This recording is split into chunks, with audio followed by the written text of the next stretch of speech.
no meio do caminho. No meio do caminho tinha uma pedra. Tinha uma pedra no meio do caminho. Tinha uma pedra. No meio do caminho tinha uma pedra. Nunca me esquecerei desse acontecimento na vida de minhas retinas tão fatigadas. Nunca me esquecerei que no meio do caminho tinha uma pedra. Tinha uma pedra no meio do caminho. No meio do caminho tinha uma pedra.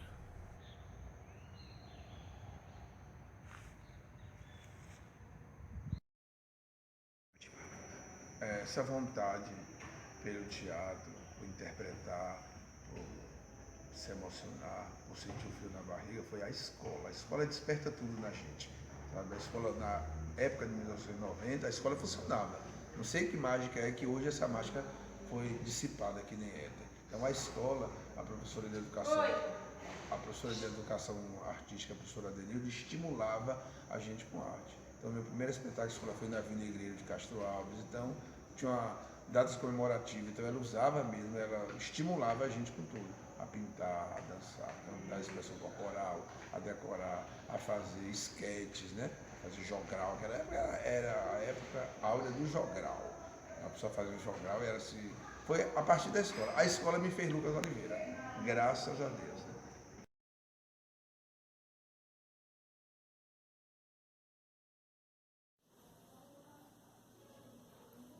Pronto, Campo, pode falar. Começando do início, a dificuldade, né? A dificuldade. Assim, no início, assim, para ser sincero, da história do Grupo Vozes, assim, a gente começa com um aceito, né? Com um grande encontro. Que você ter, há 30 anos atrás, o trabalho de uma professora, né? Voltado para o teatro dentro da escola, que foi onde o grupo começou, há 30 anos atrás, isso era uma coisa inédita. E o grupo começou a partir do trabalho de teatro que Leninha Pinta desenvolvia lá na FEI. E quando eu estava na 8ª série, ela organizou um festival de teatro dentro da escola com as turmas da 8ª série. Foi aí que surgiu o grupo de teatro Vozes. Então, o nascimento do grupo, ele está ligado, né, a essa vontade dos adolescentes daquela época, daquela turma, em fazer teatro, em falar algo através do teatro e encontrar esse espaço dentro da escola que eles estudavam através do trabalho de uma professora. Entendeu? Naquela época isso ainda era raro. Você via as expressões artísticas florescer, mas fora das paredes de uma sala de aula. Então o grupo de teatro Vozes, ele nasceu nesse contexto, desse encontro feliz entre uma professora e estudantes, jovens, adolescentes que queriam muito fazer teatro e encontraram espaço para isso. E nisso a gente está comemorando, né, Lucas, 30 anos. Lucas entrou... 30, eu sou mais jovem. 30 anos... 30 anos do grupo de teatro Vozes. Lucas já era um rapaz quando do surgimento do grupo, mas depois isso não impediu que, apesar da diferença de idade, ele se agregasse ao grupo tempos depois. E aí, ao longo desse tempo, fizemos para mais de 50 colagens de textos sob a direção de Ara Lima, montamos espetáculos premiados de Dias Gomes, Jorge Amado, ganhamos editais. Quando nós ganhamos editais, tinha mais facilidade, porque a gente tinha uma estrutura, uma logística para o espetáculo, para o grupo se manter, né? Mas, na grande maioria, até o Grupo Vozes ganhar o edital, as dificuldades foram muitas, diversas dificuldades, grande dificuldade. E quando ganhava o edital, era mais fácil da viabilidade, do andamento, da produção acontecer, da vida útil do espetáculo, da temporada demorar. Quando não, a dificuldade é que você mesmo, nós do Grupo Vozes, somos sonoplasta, iluminador, figurinista, e divulgador. somos também os financiadores do espetáculo. Recentemente, agora em 2017, nós iniciamos um ano com uma vontade muito grande de retomar algumas atividades do grupo e até agora nós conseguimos montar um espetáculo.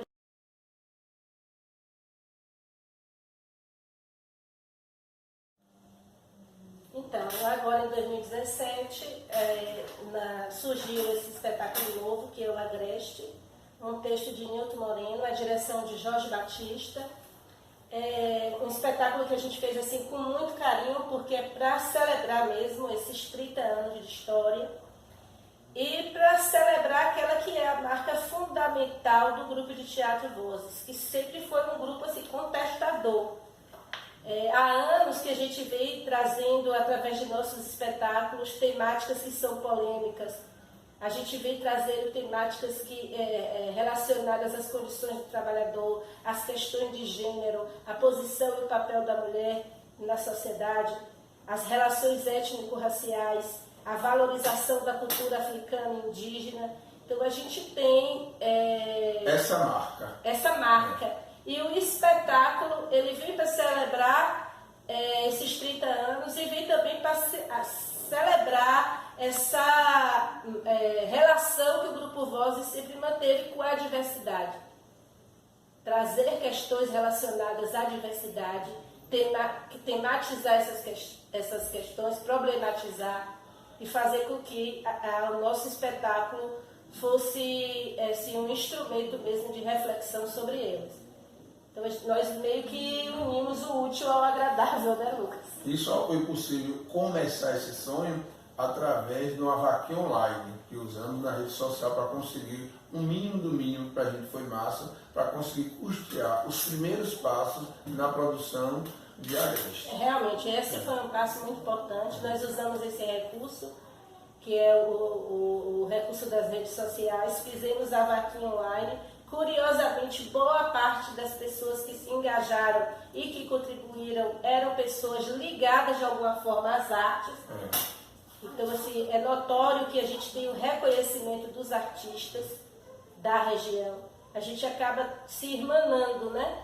Cada um, seja que área for, na música, no teatro, na dança, a gente tenta de alguma forma contribuir com aquele passo mesmo, de formiguinha mesmo, mas se ajudar para que a gente possa ter uma dinâmica assim, contínua, né, de produções na região.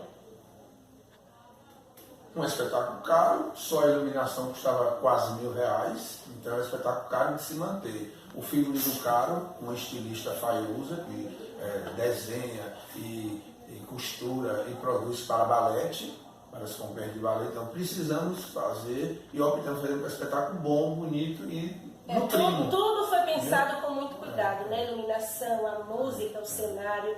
Nós temos 4 atores que... A trilha sonora ao vivo, a trilha sonora é feita violino, ao vivo, todo o espetáculo ele é trabalhado a partir de percussão e flauta. Então, assim, a gente uniu, né? Somou várias linguagens para produzir esse espetáculo, além de trazer uma discussão temática importante, que a gente não vai detalhar muito, porque a gente gosta de manter um elemento surpresa no espetáculo. A gente sugere com esse nome Agreste, apenas antecipando que esse Agreste não reporta apenas a questão geográfica, né? Porque a história se passa no sertão nordestino, mas também o Agreste que nós temos dentro de nós. O Agreste que existe em cada ser humano e com o qual nós estamos em conflito continuamente. O tempo inteiro, a todo instante. E é preciso estar atento, né, a ele, para que ele não nos domine, que a gente também não pereça diante dele. E pretendemos em novembro, né, em segunda quinzena de novembro, retornar para o espetáculo Agreste, nem que seja no foyer do Centro Cultural da Minha Filha. Nós fizemos não temos espaço na cidade. Isso, né? nós fizemos uma breve temporada agora, apresentamos na Tenda Popular, do Teatro Popular de Ilhéus, apresentamos aqui no Sesc Senat e infelizmente nós estamos com essa reforma do Centro de Cultura, que não sabemos até quando vai se prolongar, mas a gente pretende retornar com esse espetáculo em novembro, até porque é o mês em que a gente realmente comemora o aniversário do grupo. E claro que nós vamos contar com a parceria e a sensibilidade da UFSM, com esse grupo de arte, né? Que precisamos formatar essas parcerias para que de fato financiem a arte da nossa cidade. Que a universidade também não venha ficar lá de fora e que, sabe, agregue a gente. não fazia com as faculdades, um projeto de extensão lá a gente cá. Então a gente percebe da FSB essa sensibilidade, esse engajamento, esse chamamento da comunidade para participar da academia. Então a gente vamos procurar vocês, professores, vocês alunos. Câmbio de livro.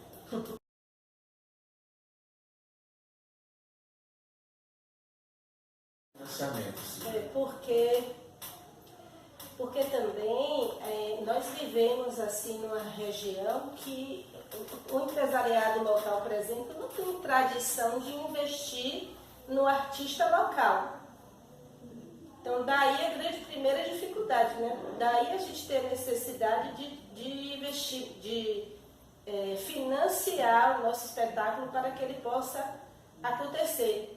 E aí disso decorre uma outra dificuldade, que acaba que todo mundo que é envolvido com as artes acaba tendo outras profissões também. E aí, por exemplo, eu e Lucas, nós somos educadores, trabalhamos em escolas públicas da região. Então, de repente, conciliar o trabalho no grupo, o trabalho artístico com a profissão da gente, que é inclusive a profissão que vai oferecer o recurso para a gente montar o espetáculo, acaba ficando difícil. Acaba ficando bastante complicado.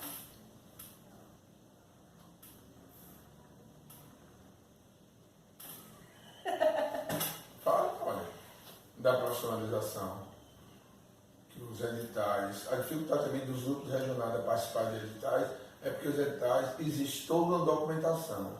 E aí os grupos da cidade, nem todos são registrados, nem todos os artistas têm um DRT exigido por lei para participar de edital. Aí para nisso. Os grupos nome fantasia, mas de fato, legalmente, ele não pode concorrer aos editais. A própria formação mesmo dos artistas, pelo menos na área de teatro, ela acaba sendo fragilizada porque nós não contamos com instituições de ensino que se dediquem à área, né? Então a gente depende sempre desses cursos, de cursos que chegam até a cidade, para que a gente possa ter uma capacitação. Claro que a gente tem novas perspectivas após a chegada da UFSB na região, por conta do bacharelado em artes, né?